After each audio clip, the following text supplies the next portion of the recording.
Hi guys. आज का topic है animal classification on the basis of digestive system.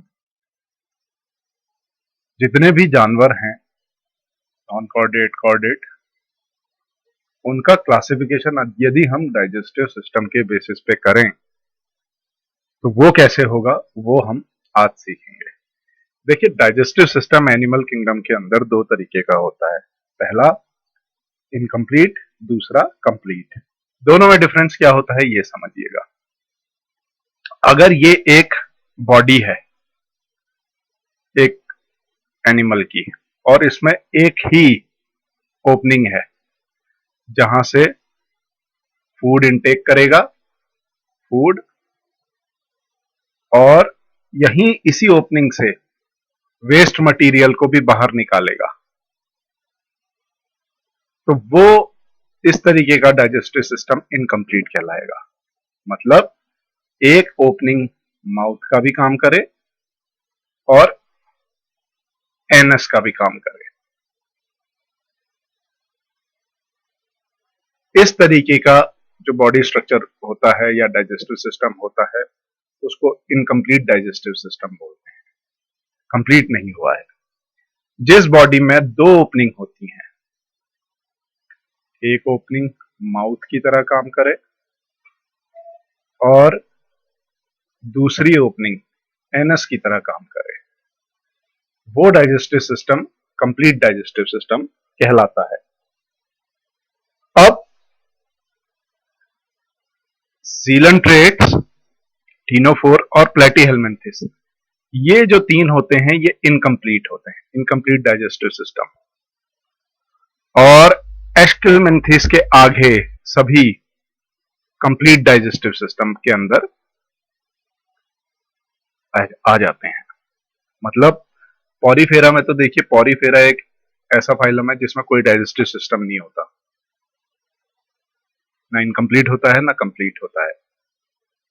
उसके बाद सीलेंट्रेट्स, जिसमें हाइड्रा, जेलीफिश वगैरह आ जाते हैं।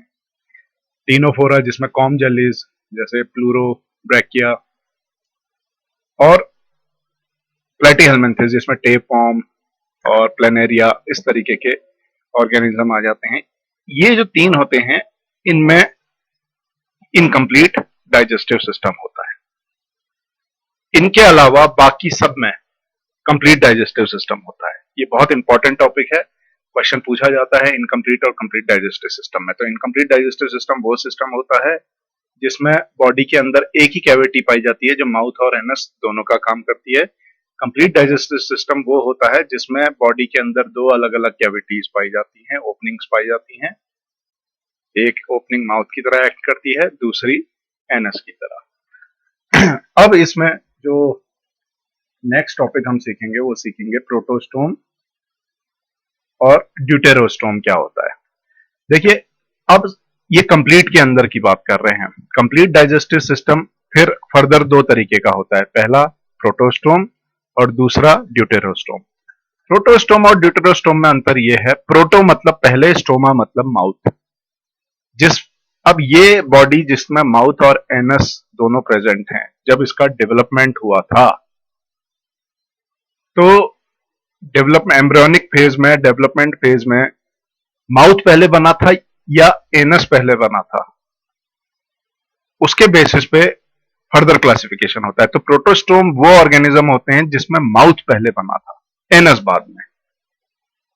तो प्रोटोस्टोम एनेलिडा,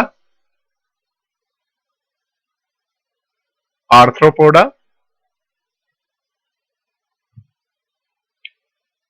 आर्थ्रोपॉड और मोलस्का,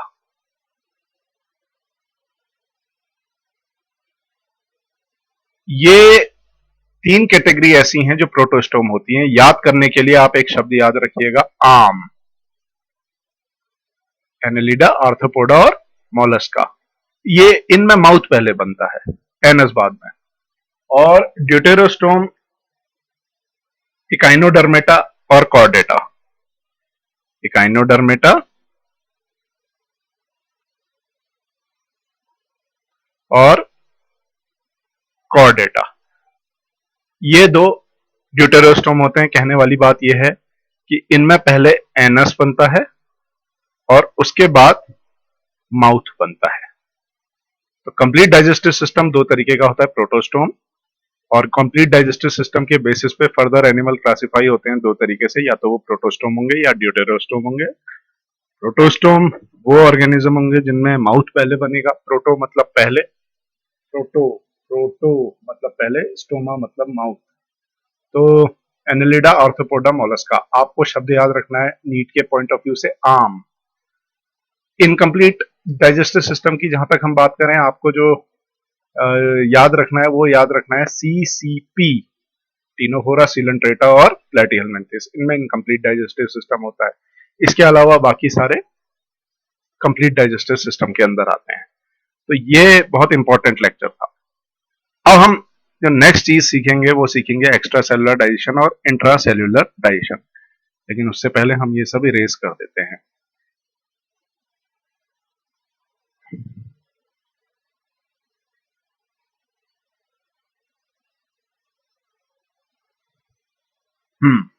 अब एक्स्ट्रा सेलुलर डाइजेशन और इंट्रा सेलुलर डाइजेशन की बात करें।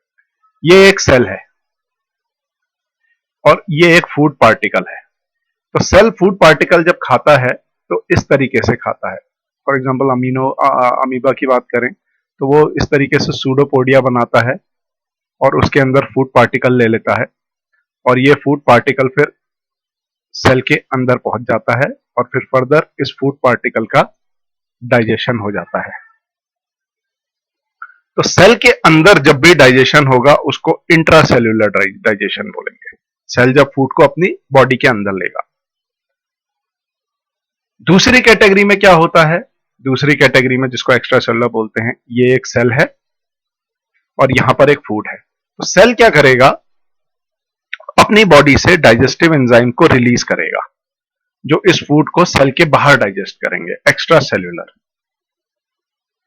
तो डाइजेशन जो होगा वो सेल की बॉडी के बाहर होगा। तो इस तरीके का डाइजेशन एक्स्ट्रा सेलुलर डाइजेशन कहलाता है।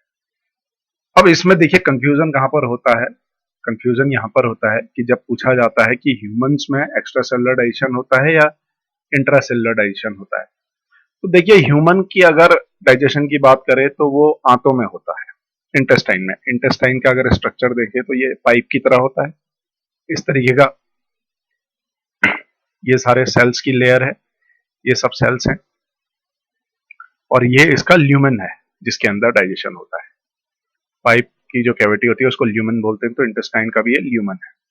जो भी डाइजेशन होता है यहाँ होता है। ये जितने भी सेल्स हैं चारों तरफ, ये एंजाइम्स इस ल्यूमेन में रिलीज करते हैं, और ल्यूमेन में रिलीज करने के बाद डाइजेशन जो होता है वो सेल्स के बाहर होता है। तो ह्यूमंस में या जितने भी ऑर्गेनिज्म होते हैं, एनिमल्स होते हैं, उनमें जो डाइजेशन होता है वो सेल के बाहर होता है, इसलिए एक्स्ट्रा सेल्यूलर इसका आंसर होगा। ये बहुत इंपॉर्टेंट टॉपिक था। तो extra cellular intra cellular digestion पे भी क्वेश्चन पूछे गए हैं, इस बात का आप ध्यान रखेंगे। तो इनकम्प्लीट डाइजेस्टिव सिस्टम वो होता है जिसमें सिर्फ एक कैविटी होती है जो माउथ और एनस का काम करती है। कंप्लीट डाइजेस्टिव सिस्टम वो होता है जिसमें शरीर में दो कैविटी होती हैं, एक माउथ का काम करती है, एक एनस का। कंप्लीट डाइजेस्टिव सिस्टम दो तरीके का होता है, प्रोटोस्टोम और ड्यूटेरोस्टोम। प्रोटोस्टोम में माउथ पहले बनता है, फिर एनस बनता है, जबकि ड्यूटेरोस्टोम में एनस पहले बनता है, माउथ बाद में बनता है। प्रोटोस्टोम के एग्जांपल्स आम, एनेलिडा, आर्थ्रोपोडा, मोलस्का, और एकाइनोडर्मेटा से लेकर कॉर्डेट तक ड्यूटेरोस्टोम होते हैं। इनकम्प्लीट डाइजेस्टिव सिस्टम जिनमें पाया जाता है वो होते हैं CCP, सिलेंट्रेटा, टिनोफोरा और प्लेटीहेलमिन्थेस। तो ये बात आपने याद रखनी है। Thank you.